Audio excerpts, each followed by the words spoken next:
Oke, hari ini kita belajar tentang peluang. Kita belajar tentang peluang. Untuk bagian awal peluang ini nanti kalian buka saja LKS-nya tentang kaidah pencacahan. Jadi awal sebelum kita belajar peluang, kita belajar tentang kaidah pencacahan. Ada dua cara nanti di sini. Pertama menggunakan diagram. Diagram nanti di sini seperti diagram pohon, diagram tabel gitu. Kalau di contohnya itu misalkan begini. Untuk peluang nanti di sini biasanya ada dua alat yang kita gunakan. Yang pertama itu seperti mata uang logam ya, uang logam. Uang logam di sini terdiri dari dua sisi. Itu terdiri dari dua sisi. Yang pertama di sini tentang angka 500 gitu. Yang belakangnya gambar burung Garuda. Jadi kalau kita singkat ya, angka itu A, nanti ada dua alat ya. Yang pertama biasanya tentang uang logam. Kemudian yang kedua dadu. Ini biasa digunakan dalam soal-soal peluang. Uang logam sendiri di sini untuk bagian pertama uang logam. Uang logam terdiri dari dua sisi kan? Ini terdiri dari dua sisi. Gitu. Jadi ada angka, kita singkat A nanti, kemudian ada gambar. Kita singkat G gitu. Jadi kalau menggunakan diagram pohon nanti kalau sebuah uang logam, ini kalau satu uang logam ya, sebuah itu satu. Sebuah uang logam. Jadi nanti angka dan gambar gitu. Jadi ada dua gitu. Kalau dua uang logam, dua uang logam. Pertama, uang logam yang pertama kan ada angka dan gambar ya, gitu. Jadi kita hubungkan lagi. Ini angka yang di sini kita hubungkan lagi dengan angka dan gambar, gitu. Ini uang yang kedua, gitu. Jadi bagian sini nih, ini uang pertama, ini uang yang kedua. Paham ya? Kalau 3 uang logam, 3 uang logam. Jadi nanti buatnya sama gitu. Artinya uang pertama nih ada angka dan gambar. Nanti uang yang kedua hubungkan uang yang pertama ini dengan uang kedua, angka dan gambar. Ini juga sama, angka dan gambar. Nah sekarang uang yang ketiga, ini kita hubungkan dengan angka dan gambar. Ini angka dan gambar. Ini juga sama, angka dan gambar. Ini angka dan gambar. Jadi untuk dua uang logam yang pertama di sini, ini A. Kita tulis berarti ada dua angka. Yang di sini angka gambar, angka dan gambar. Jadi ada satu angka, satu gambar. Ini gambar angka. Gambar angka itu boleh ya angka gambar gitu. Jadi ini sama nih kasusnya. Ada satu angka dan satu gambar. Yang di sini ada dua gambar. Untuk yang 3 mata uang logam ini lihat di sini A gitu. Jadi ada 3 angka. Ini angka, gambar, 2 angka, 1 gambar. Ini angka, gambar, angka, 2 angka, 1 gambar. Angka, gambar. Ini angka. Oh ini gambar, angka, 2 angka, 1 gambar. GAG, 2 gambar, 1 angka. Gambar, angka, dan terakhir gambar. 3 gambar. Jadi untuk yang di sini sama ya. Ini 2 angka, 1 gambar. Ini ada 2 angka, 1 gambar gitu. Kalau yang di sini 2 gambar, ini 1 angka. Kalau di sini 3 angka, ini 3 gambar.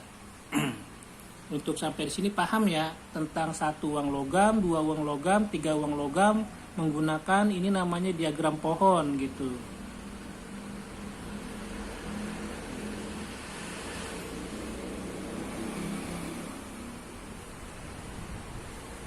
Nah, contoh soalnya ada di LKS di sini. Perhatikan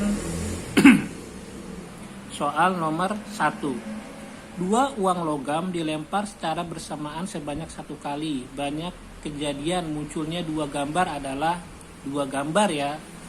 2 uang logam. Berarti kita gunakan ini nih 2 uang logam. Gitu. Karena ditanya banyaknya kejadian munculnya 2 gambar, 2 gambar. Yang 2 gambar mana? Ini kan yang 2 gambar gitu. Jadi total ada 1 gitu. Jadi jawabannya yang B gitu. Kita silang. Sampai sini paham kan? Ya, coba kita kerjakan soal nomor 2. Dalam pelemparan 3 uang logam secara bersamaan, B menyatakan kejadian munculnya minimal 2 angka. Minimal 2 angka, berarti kalau 3 angka boleh ya. Karena di sini syaratnya minimal 2 angka. 2 angka dulu kita cek. Ini angkanya ada 2, 1. Angkanya ada 2. Angkanya ada 2. Ada 3 kan? Terus yang 3 angka nih, gitu. Jadi total ada 1, 2, 3, 4 gitu. Jadi banyaknya kejadian yang muncul atau anggota B-nya ada 4 gitu. Sampai di sini paham kan tentang ini kaidah pencacahan gitu. Kaidah pencacahan menggunakan metode diagram. Terus bagaimana Pak dengan dadu? Gitu. Oke, sekarang ke dadu ya. Bagian nomor 2 tentang dadu. Dadu terdiri kan dari 6 sisi gitu. Terdiri dari 6 sisi gitu. Sisi 1, 2, 3, 4, 5, 6. Jadi kita kasih simbolnya dengan angka gitu untuk dadu.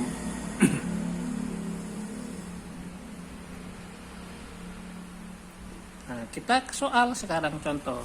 Soal nomor 3. Pada pelemparan sebuah dadu, A menyatakan kejadian munculnya mata dadu bilangan genap. Gitu. Banyak anggota A adalah mata dadu bilangan genap. Dadu bilangan genapnya yang mana nih? Angka genap 2, ya kan? 4, 6. Jadi totalnya yang genap ada 3 gitu, yaitu tadi anggotanya 2, 4, dan 6. Berarti jawabannya 3 ya gitu.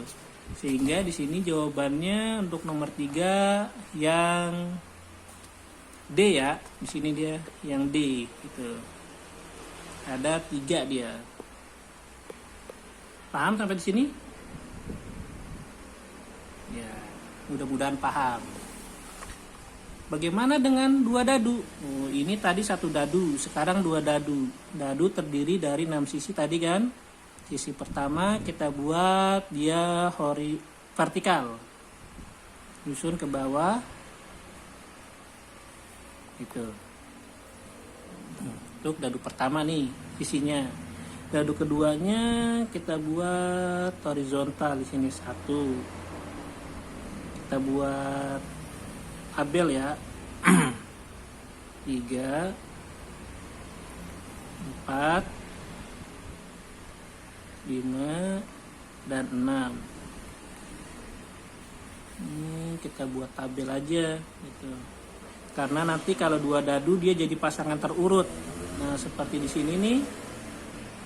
Jadi pasangan terurut.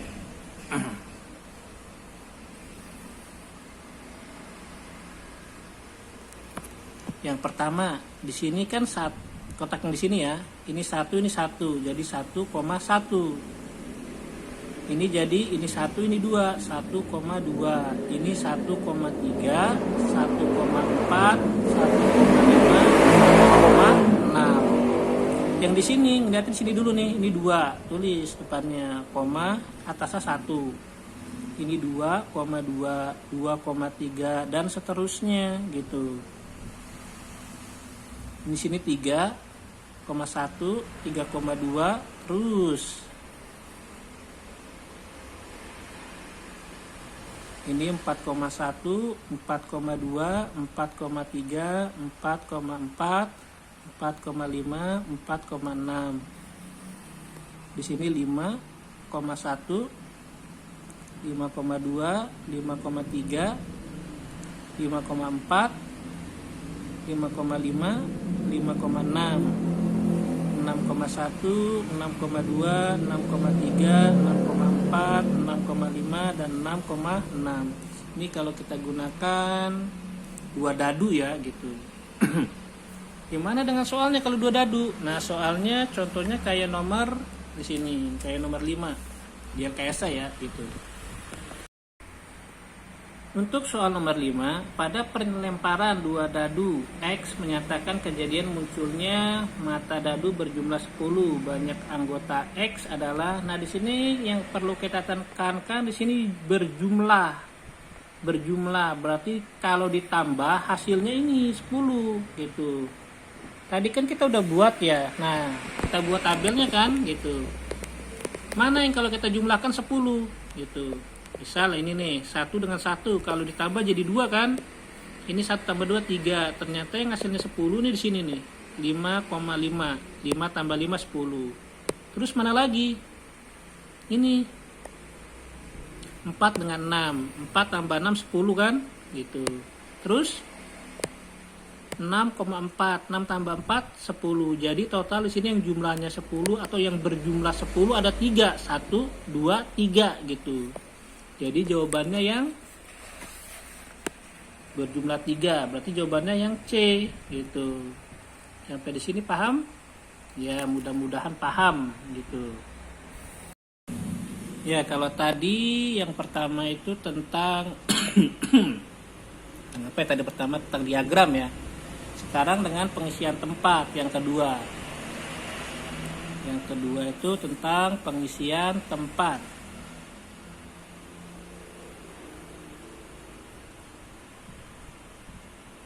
Jadi untuk memudahkan soal pengisian tempat ini nanti kita buat aja kotak gitu. Tentang kotak. Misal contoh di sini di soal di LKS ya, kalian buka LKS-nya gitu, halaman 6. Contoh di sini ada 5 buah angka, 2, 3, 4, 5 dan 6 akan dibuat bilangan genap yang terdiri atas 3 angka. Berapa banyak bilangan yang dapat disusun jika angka-angka itu boleh berulang? Sebenarnya sini kita buat aja kotak gitu.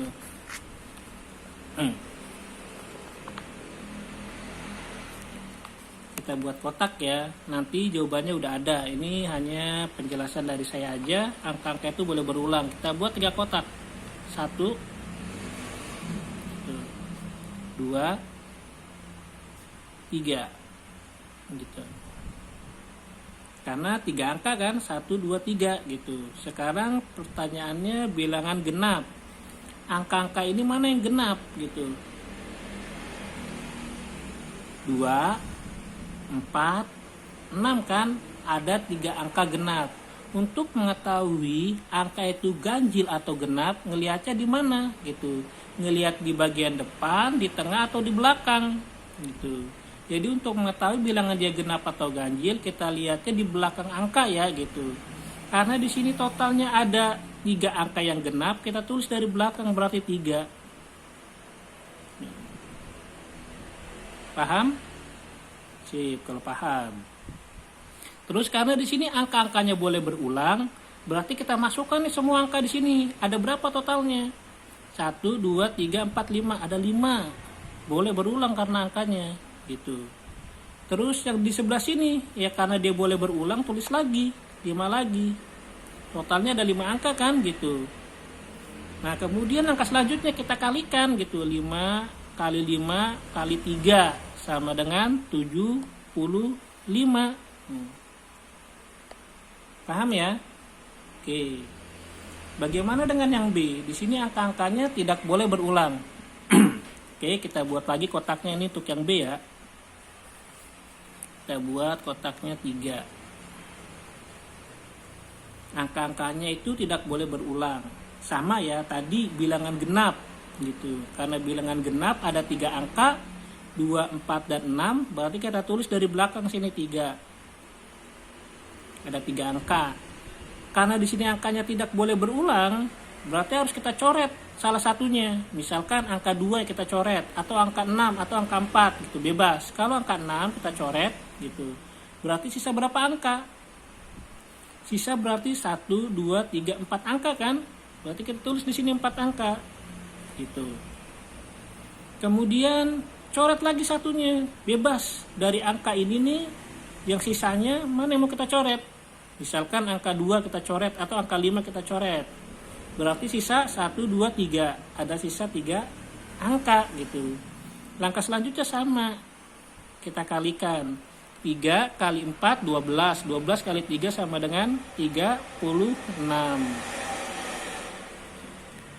Nah, itu untuk pengisian tempat menggunakan ya, kotak-kotak tadi ya. Nah, sekarang kita ke contoh di sini nomor 4.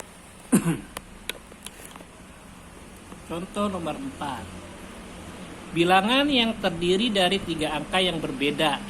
Berbeda ini artinya tidak boleh berulang ya, gitu. Dan bernilai kurang dari 400 gitu. Akan dibentuk dari angka 0, 1, 2, 3, 4, 5 dan 6. Jadi langkah awal sama tadi, kita buat 3 kotak. Itu 3 kotak. Sip, 3 kotak jadi. Sekarang di sini angka yang kurang dari 400. Angka yang kurang dari 400 berarti kita lihat bagian depannya ya, gitu. Bagian depannya nih. Angka yang kurang dari 400 kan bisa 300, 200, 100 gitu kan. 150 gitu. Jadi yang pertama kali kita lihat itu angka depannya. Yang kurang dari 400 kan 300 kan, ini 3, depannya 3. Berarti ini kita ambil 3. Terus 2, 200, depannya 2, 100, depannya 1 gitu. Kalau 0 masuk enggak gitu. Jadi kalau 4-nya kita ganti dengan angka 0, jadi begini kan, 0, 0, 0. Angka apa tuh? Ratusan kah? Tuh. Gak jelas ya gitu. Terus kalau 4 sama 4 sama kan, jadi 400 juga. Nah, nggak masuk ya. Kalau 5 ini jadi 500, berarti kelebihan. 6 jadi 600 kelebihan. Berarti di sini ada 1, 2, 3 yang memenuhi. Karena kita ngelihatnya dari depan, berarti kita nulisnya di sini ngisi kotaknya dari depan. Ada 3 angka, yaitu 1, 2, dan 3. Bagaimana dengan angka selanjutnya? Sama kayak tadi, kalau tidak boleh berulang gitu. Berbeda itu tidak boleh berulang. Kita coret salah satunya. Misalkan angka 3 kita coret. Seret. Berarti sisa berapa angka? 1, 2, 3, 4, 5, 6. Kita tulis 6. Kita coret salah satu lagi. Bebas. Ya boleh yang dibunderin di sini, atau yang tidak dibunderin gitu. Misalkan angka 0 kita coret. Sisa berapa angka? 1, 2, 3, 4, 5. Ada 5. Langkah selanjutnya kita kalikan. 3 kali 6 kali 5. 3 kali 6 18, 18 kali 5 90. Jawabannya yang D. Paham sampai di sini? Ya, mudah-mudahan paham ya. Gitu. Untuk tadi tentang kaidah pencacahan gitu. Kaidah pencacahannya di sini tentang diagram, kemudian lanjut ke bagian keduanya pengisian tempat gitu. Sekarang kita lanjut ke faktorial. Faktorial itu hasil kali bilangan asli berturut-turut dari n sampai 1. Disebut n faktorial. Ditulis n tanda seru. Jadi simbol faktorial itu tanda seru ya. Ini simbolnya begini, tanda seru. Jadi n faktorial itu n dikali berkurang 1. terus berkurang 1. Jadi n dikali n-1 dikali n-2 dikali n-3 terus sampai perkalian 1. Ingat titik ini perkalian ya. Itu. Biar lebih paham kita ke contoh. Misalkan nih, hitunglah nilai-nilai berikut. 1, 4 faktorial. Jadi artinya perkalian yang menurun. 4 kali 3 kali 2 kali 1. 4 kali 3 12, dikali 2 24, dikali 1 tetap 24. 9 faktorial berarti turun gitu. 9 kali 8 kali 7 kali 6 kali 5 kali 4 kali 3 kali 2 kali 1. Intinya perkalian yang menurun ya. Gitu. Dari 9 sampai 1. Jadi totalnya 168.480. Itu untuk faktorial. Contoh soal nomor 3, 6 faktorial dibagi 3 faktorial. Itu jawabannya di sini. Jadi 6 faktorial itu kan 6 kali 5 kali 4 kali 3 kali 2 kali 1. 3 faktorial 3 kali 2 kali 1. Nah, kita coret nih sama kan? Tuh. Jadi sisanya 6 kali 5 kali 4. 6 kali 5 kali 4 sama dengan 120. Kalau seandainya kepanjangan Pak, kepanjangan gitu nulisnya. Bagaimana kalau begini? Misalkan mau jawab seperti ini boleh. Di sini terbesar 3 faktorial, artinya bawahnya cuma 1 ya. Jadi 6 kali 5 turun kali 4 kali 3 faktorial dibagi bebas sampai sini nih batasnya. Gitu. Jadi ininya kita coret, faktorialnya sama. Jadi sisanya 6 kali 5 kali 4 sama dengan 120. Boleh cara mengerjakan seperti ini atau seperti ini. Itu untuk faktorial.